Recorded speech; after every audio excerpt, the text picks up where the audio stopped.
BCS science রিটেনের ICT পার্টের যে 25 marks থাকে তার মধ্যে আমরা এই সিরিজে আমরা সেকেন্ড পর্বে আমরা টপিক 2 নিয়ে আলোচনা করব। টপিক 2 তে মূলত সেন্ট্রাল প্রসেসর ইউনিট, তারপর arithmetic logic unit, control unit, microprocessor, তারপর মাইক্রোপ্রসেসরের যে ফাংশন এন্ড অর্গানাইজেশন এগুলো দেখব এবং পরবর্তীতে টপিক 3ও দেখব আমরা এই ভিডিওতে। টপিক 2 থেকে যে প্রশ্ন আসে, যেমন সিপিইউটা 25, 29, তারপর 27 এগুলোতে সিকোয়েন্সিয়ালি আসছে, 37 আসছে, 41 আসছে, 44 আসছে। তার মানে আমরা ধরে নিতে পারি যেহেতু 46 সম্ভবত ছিল না, তো 47 আসতে পারে। তো 47 এর ক্ষেত্রে সিপিইউ সম্পর্কে জানতে হবে, তারপর সেন্ট্রাল প্রসেসিং ইউনিটের প্রধান কাজ কি জানতে হবে, 41 আসছে। তারপর সিআইএসসি আরআইএসসি সম্পর্কে পার্থক্য একটু দেখতে হবে। তারপর মাইক্রোপ্রসেসরের যে জেনারেল পারপাসটা ওটা জানতে হবে, প্রোগ্রাম কাউন্টারটা কি ওটাও জানতে হবে, প্রোগ্রাম কাউন্টারের ব্যবহার দেখতে হবে, রেজিস্টার কাকে বলে এটা এমসিকিউতে প্রায় আসে প্রিলিতে। আচ্ছা, এরপর 44 যেটা আসছে মাইক্রোপ্রসেসর এবং মাইক্রোকন্ট্রোলারের মধ্যে পার্থক্য লিখুন। এই দুইটা ভাইভাতেও প্রায় সময় জিজ্ঞেস করায় যারা ইঞ্জিনিয়ারিং ব্যাকগ্রাউন্ডে আছে। তো সিপিইউ সম্পর্কে আমরা দেখি। সিপিইউ আমরা ব্লক ডায়াগ্রামটা শুরুতে যদি দেখি, সিপিইউতে একসাথে control unit, arithmetic logic unit এবং মেমোরি, এই তিনটা অংশ একসাথে যুক্ত হয়ে টোটাল যে সংগঠনটা এটা হচ্ছে সেন্ট্রাল প্রসেসিং ইউনিট। যাবতীয় সকল ধরনের প্রসেস গুলো এই ইউনিটে হয়ে থাকে এখানে। তো ওদের ভাষায় যদি আমরা পড়ি, ডেটা প্রক্রিয়াকরণের কাজ করে থাকে কম্পিউটারের যে অংশটা তাকে সেন্ট্রাল প্রসেসিং ইউনিট বলে, বা এটা হচ্ছে কম্পিউটারের ব্রেইন বা মস্তিষ্ক। এমসিকিউতে রিপিটেডলি আসে এটা, যে কম্পিউটারের ব্রেইন কোনটি। সিপিইউ থাকে, এএলইউ থাকে। তো অনেকে অ্যারিথমেটিক লজিক ইউনিট দাগিয়ে দিয়ে আসে, এটা হবে সিপিইউ, এএলইউ হবে না। সিপিইউ বলতে আগের দিনে মধ্যবর্তী কেন্দ্রীয় অংশটিকে বোঝালেও বর্তমানে সিপিইউ বলতে মাইক্রোপ্রসেসরকে বোঝানো হয়। সিপিইউ কম্পিউটার যাবতীয় সিদ্ধান্ত গ্রহণ, হিসাব নিকাশ, নিয়ন্ত্রণের কাজ করে থাকে। তো গাণিতিক যুক্তি ইউনিটে সকল গাণিতিক এবং সিদ্ধান্ত গ্রহণের কাজ করে থাকে। নিয়ন্ত্রণ ইউনিটে নির্দেশের ভিত্তিতে কম্পিউটারের যাবতীয় কার্যাবলী নিয়ন্ত্রণ করে। মেমোরি ইউনিটে হচ্ছে প্রসেসিং এর সময় ডাটা ও প্রোগ্রাম সংরক্ষণ করে থাকে। সিপিইউ এর কাজ কি? সিপিইউ এর কাজ হলো কম্পিউটারের সকল অংশের নিয়ন্ত্রণ সংকেত প্রদান করা, তারপর বিভিন্ন অংশের সমন্বয় সাধন করা, গাণিতিক ও যুক্তিমূলক কাজ করা, প্রক্রিয়াকরণের সময় অস্থায়ীভাবে উপাত্ত জমা রাখার ক্ষেত্রে এখানে মেমোরি ইউজ করা হয়। আর বেসিক্যালি মেমোরির যে রেজিস্টার পার্টটা আছে, ওই রেজিস্টার পার্টটাই হচ্ছে বিটগুলো বা ডাটাগুলো স্টোর করে রাখে। পরের টার্মটা হচ্ছে মাইক্রোপ্রসেসর। মাইক্রোপ্রসেসর হলো VLSI silicon chip, very large scale integration. Silicon chip দিয়ে হচ্ছে মাইক্রোপ্রসেসর তৈরি হয়। এটি মাইক্রোকম্পিউটারের সেন্ট্রাল প্রসেসিং ইউনিট বা সিপিইউ এর ভিএলএসআই প্রযুক্তির মাধ্যমে একীভূত করে মাইক্রোপ্রসেসর তৈরি করা হয়। মাইক্রোপ্রসেসর মাইক্রোকম্পিউটার বা মাইক্রোপ্রসেসর ভিত্তিক পদ্ধতির মস্তিষ্ক বা ব্রেইন স্বরূপ। তার মানে মাইক্রোকম্পিউটারের বা মাইক্রোপ্রসেসর ভিত্তিক পদ্ধতির ব্রেইন হচ্ছে মাইক্রোপ্রসেসর। মাইক্রোপ্রসেসরের কাজগুলো হলো ওই যে একই কাজগুলো উপরে সিপিইউ যে কাজগুলো মাইক্রোপ্রসেসর সেম কাজগুলোই করে থাকে। নিয়ন্ত্রণ, সমন্বয় সাধন, মেমোরি ইনপুট আউটপুট ডিভাইসের মধ্যে ডাটার আদান প্রদান, মেমোরি থেকে ডাটা ইনস্ট্রাকশন নেওয়া, ইনস্ট্রাকশন ডিকোড করা, গাণিতিক ও যুক্তিমূলক কাজগুলো করা, তারপর মেমোরিতে প্রোগ্রাম নির্বাহ করা, সংরক্ষিত প্রোগ্রাম নির্বাহ করা, ইনপুট আউটপুট গুলোর সমন্বয় সাধন করা। এটা দুইবার আসছে। মাইক্রোপ্রসেসরের অভ্যন্তরীণ সংগঠনসমূহ মোটামুটি 3 ভাবে ভাগ করা। একটা হচ্ছে কন্ট্রোল ইউনিট, এএলইউ আর রেজিস্টার সমূহ। তার মানে বেসিক্যালি মাইক্রোপ্রসেসরটা হচ্ছে আসলে সিপিইউ এর একটা ছোট সংকরণ বলা যায়। আচ্ছা, মাইক্রোপ্রসেসর 2 ধরনের হয়, একটা হচ্ছে সিআইএসসি আর একটা হচ্ছে আরআইএসসি। এটাকে বলা হয় রিস্ক, এটাকে বলা হয় সিস্ক। সিস্ক আর রিস্কের এখানে পার্থক্য আকারে দেখি, রিডিং খুব একটা মনে থাকে না। এসআইএসসি হলো কমপ্লেক্স ইনস্ট্রাকশন সেট কম্পিউটার। পরীক্ষায় আসার জন্য খুবই ইম্পর্টেন্ট। RISC হলো reduced instruction set computer.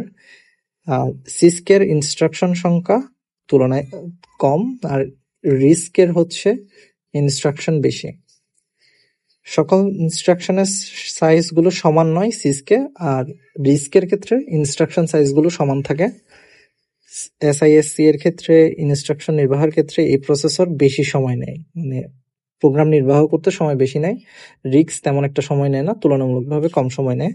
Assembly ভাষায় প্রোগ্রামিং এর জন্য এই প্রসেসর উপযোগী। অ্যাসেম্বলি ভাষার জন্য মূলত সিস্ক ব্যবহার করা হয়ে থাকে, আর উচ্চতর ভাষার জন্য প্রসেসর হিসেবে RISC খুব বেশি বেনিফিশিয়াল, এফিশিয়েন্টলি কাজ করা যায়।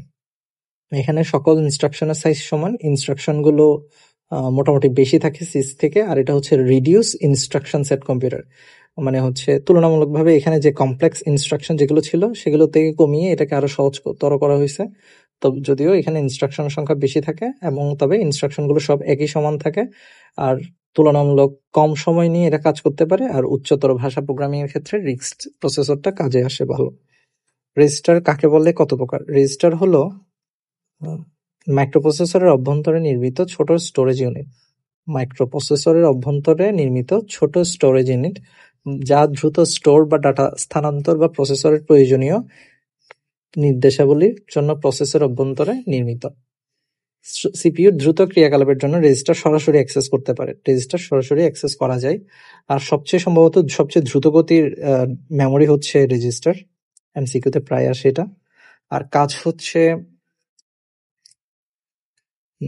এখানে আমরা দেখি অপারেশন ফল এখানে সময় বঞ্চিত থাকে। ডাটা সংরক্ষণ করতে পারে, গাণিতিক যুক্তি অংশের কাজ সম্পাদন করতে ব্যবহৃত হয়। প্রোগ্রাম রেজিস্টার মেমোরি থেকে পরবর্তী কি নির্দেশনা কার্যকর করা হবে তার ঠিকানা বহন করে। কম্পিউটারের প্রোগ্রামের সিকোয়েন্স নির্দেশ করে।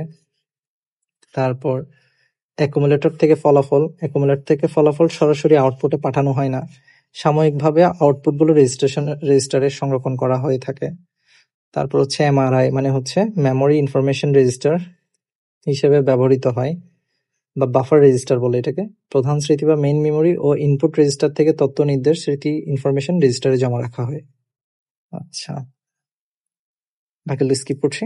জেনারেল পারপাস মাইক্রোপ্রসেসরে প্রোগ্রাম কাউন্টার কি, আর প্রোগ্রাম কাউন্টারের ব্যবহার লিখুন। প্রোগ্রাম কাউন্টার হলো প্রসেসরে অবস্থিত একটি রেজিস্টার বা মেমোরি, যা মেমোরি থেকে পরবর্তী কি নির্দেশনা কার্যকর করা হবে তার ঠিকানা বহন করে। প্রোগ্রাম কাউন্টার হলো একটি রেজিস্টার যা মেমোরি থেকে পরবর্তী কি নির্দেশনা কার্যকর করা হবে তার ঠিকানা বহন করে। এটি কম্পিউটারের প্রোগ্রাম সিকোয়েন্স নির্দেশ করে, মানে একটা প্রোগ্রামের পর এরপরে কি হবে সেই ইনস্ট্রাকশনটা মূলত থাকে হচ্ছে প্রোগ্রাম কাউন্টার যে রেজিস্টার, এটাতে। প্রোগ্রাম কাউন্টার হচ্ছে মূলত একটা রেজিস্টার যেটা পরবর্তী কি নির্দেশনা কার্যকর করা হবে তার ঠিকানা বহন করে। আর ব্যবহার হচ্ছে মাইক্রোপ্রসেসরে প্রোগ্রামের ধারাবাহিকতা রক্ষার ক্ষেত্রে ব্যবহার করা হয়ে থাকে। প্রোগ্রামের ধারাবাহিকতা রক্ষা আর পর্যায়ক্রমিক মেমোরি লোকেশন অ্যাড্রেস পাঠানো, ইনস্ট্রাকশনের ধারাবাহিকতা রক্ষা করা। অর্থাৎ কন্টিনিউয়াসলি কাজ করতে গেলে একটা কাজের পর পরবর্তী কাজটা কোন লোকেশন থেকে ডাটাগুলো নেওয়া হবে সেই জিনিসটা নির্দেশ করে প্রোগ্রাম কাউন্টার। তাহলে ব্যবহার হলো প্রোগ্রামের ধারাবাহিকতা রক্ষা এবং মেমোরি লোকেশন অ্যাড্রেস পাঠানো ও ইনস্ট্রাকশনের ধারাবাহিকতা রক্ষা করতে ব্যবহৃত হয়। গাণিতিক যুক্তি সংগঠন এবং কাজগুলো লিখো। তো গাণিতিক যুক্তি বা ALUটা হচ্ছে মূলত থাকে কোথায়? ALU অ্যারিথমেটিক লজিক ইউনিট হচ্ছে কম্পিউটারের ক্যালকুলেটর স্বরূপ, ক্যালকুলেটর রূপে কাজ করে। ইহা সকল গাণিতিক এবং সিদ্ধান্ত গ্রহণের কাজ করে থাকে। দুইটা কাজ করে, একটা হচ্ছে সিদ্ধান্ত গ্রহণ আর একটা হচ্ছে গাণিতিক কাজগুলো।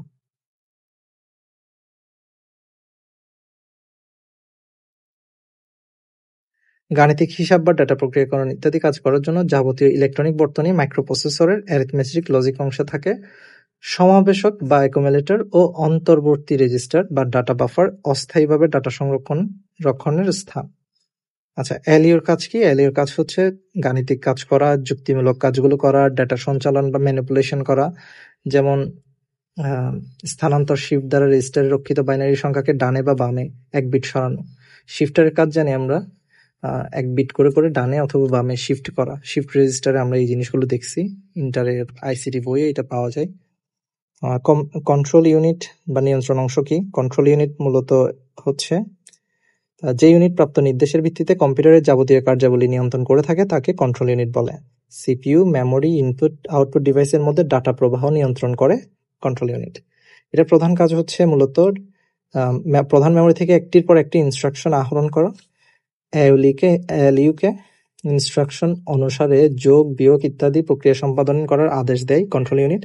আর এএলইউ গণনার ফলাফল প্রধান মেমোরিতে পাঠানো, ইনপুট ও সহায়ক মেমোরির প্রোগ্রাম প্রধান মেমোরিতে আনা ইত্যাদি। এরপর মাইক্রোপ্রসেসর এবং মাইক্রোকন্ট্রোলারের মধ্যে পার্থক্য কি, এগুলো কি কাজে লাগে? মাইক্রোপ্রসেসর হলো ভিএলএসআই এর সিলিকন চিপ, মানে মাইক্রোপ্রসেসরের হলো একক ভিএলএসআই সিলিকন চিপ, একটা একক ভিএলএসআই সিলিকন চিপ, একটাই চিপ। আর মাইক্রোকন্ট্রোলার হলো একটি সিঙ্গেল চিপ মাইক্রো কম্পিউটার, মানে একটা সিঙ্গেল চিপে মাইক্রো কম্পিউটারটা চলে আসবে, সেটা হলো মাইক্রো কন্ট্রোলার। অর্থাৎ ওর মোটামুটি কি কি থাকবে, সার্কিটের আকার ছোট থাকবে, সরল ধরনের হবে, প্রোগ্রাম এবং ডাটা একই মেমোরিতে থাকবে, প্রোগ্রাম লেখা তুলনামূলক সহজ, দাম বেশি একটু, আর অপারেশনের গতি তুলনামূলকভাবে বেশি। মাইক্রো কন্ট্রোলারের অপারেশনের গতি তুলনামূলক বেশি, মানে হচ্ছে এটা একটি স্পিডে কাজ করতে পারে। আর মাইক্রোপ্রসেসরের বিষয়টা হচ্ছে অপারেশনের গতি মাইক্রো কন্ট্রোলার থেকে একটু কম, আর সার্কিটের সাইজ বড়, জটিল ধরনের, যেহেতু এটা ভিএলএসআই এর একটা একক সিলিকন চিপ। প্রোগ্রাম এবং ডাটা মেমোরি পৃথক থাকে, প্রোগ্রাম লেখা তুলনামূলকভাবে কঠিন, দাম কম। মাইক্রোপ্রসেসরের দাম কম, তবে সার্কিটের সাইজ বড়, জটিল, আর মেমোরি হচ্ছে প্রোগ্রাম এবং ডাটা মেমোরি দুইটা পৃথক থাকে, প্রোগ্রাম লেখা তুলনামূলকভাবে কঠিন থাকে, অপারেশনের গতিও তুলনামূলকভাবে কম। অন্যদিকে মাইক্রোকন্ট্রোলারের দাম বেশি হলেও প্রোগ্রাম লেখা সহজ, প্রোগ্রাম এবং ডাটা একই মেমোরিতে থাকে, সার্কিটের সাইজ ছোট, সরল ধরনের, অপারেশনের গতি তুলনামূলকভাবে বেশি। মাইক্রোপ্রসেসরের কাজ কি? কাজ হলো মাইক্রো কম্পিউটারের অভ্যন্তরীণ কাজ সমাধান করা। মাইক্রো কম্পিউটারের অভ্যন্তরীণ কাজ সমাধান করে মাইক্রোপ্রসেসর। আর মাইক্রো কন্ট্রোলারের কাজ হচ্ছে বিভিন্ন মেশিন, যন্ত্রপাতিকে স্বয়ংক্রিয়ভাবে কাজ করানোর জন্য ব্যবহৃত হয়ে থাকে। এর মূল কাজ হলো অ্যানালগ কাজকে ডিজিটাল রূপান্তর করা। পরবর্তী পর্বে আমরা টপিক 3 দেখব। ধন্যবাদ।